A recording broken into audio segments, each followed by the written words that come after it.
বিশ্বনবী মুহাম্মদুর রাসূলুল্লাহ সাল্লাল্লাহু আলাইহি ওয়াসাল্লাম ইরশাদ করেন, যে ব্যক্তি সকাল বেলা 3 বার তেলাওয়াত করবে আউযু বিল্লাহিস সামিউল আলিম মিনাশ শাইতানির রাজিম, এরপরে সূরা হাশরের শেষ 3টি আয়াত তেলাওয়াত করবে, রব্বুল আলামিন ওই ব্যক্তির জন্য 70,000 ফেরেশতা নিয়োগ দিবেন যারা সারা দিন ওই লোকের জন্য মাগফিরাতের দোয়া করবে।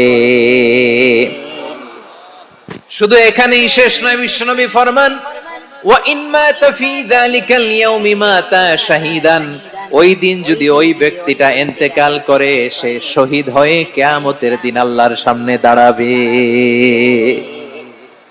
সকালবেলা যদি পড়েন 3 বার আউযু বিল্লাহিস সামিউল আলিম মিনাশ শাইতানির রাজিম 3 বার পড়ে সূরা হাশরের শেষ 3 আয়াত যদি তেলাওয়াত করেন, তাহলে আপনার জন্য আল্লাহ তাআলা 70,000 ফেরেশতা নিয়োগ করবে। সারা দিন তারা আপনার জন্য মাগফিরাতের দোয়া করবে, আর ওই দিন ইন্তেকাল করলে আল্লাহ তাআলা শহীদ হিসেবে আপনাকে কিয়ামতের দিন দাঁড় করাবে।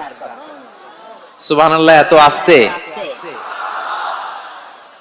আবার সন্ধ্যাবেলায় যদি পড়েন, সারা রাতের জন্য 70,000 ফেরেশতা মাগফিরাতের দোয়া করবে। ওই রাতে মারা গেলে শাহাদাতের মৃত্যু নসিব হয়ে যাবে। এজন্য এই দোয়াটা পড়ার দরকার আছে না নাই?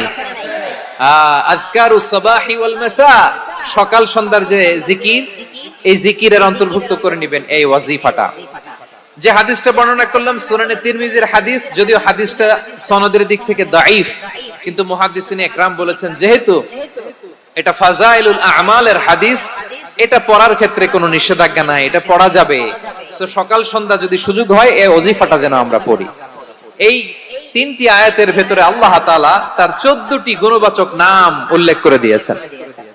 কয়টি? আওয়াজ করে বলেন তো, যারা শুনতে পেয়েছেন বলেন। এই 3টি আয়াতের মধ্যে আল্লাহর কয়টি সুন্দর সুন্দর গুণবাচক নাম আছে বলেন তো? কয়টি? সবাই বলেন কয়টি? 14টি গুণবাচক নাম, চমৎকার চমৎকার নাম।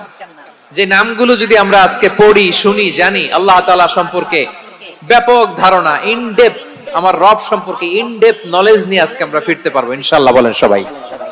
আসুন আমরা আল্লাহ তাআলার এই চমৎকার চমৎকার 14টি নামের ব্যাখ্যা বিশ্লেষণ আজকের এই তাফসীর ময়দান থেকে জানি। প্রিয় ভাইরা, আল্লাহর অনেক সুন্দর সুন্দর নাম আছে। আমাদের উচিত এই নামগুলো দিয়ে আল্লাহকে ডাকা।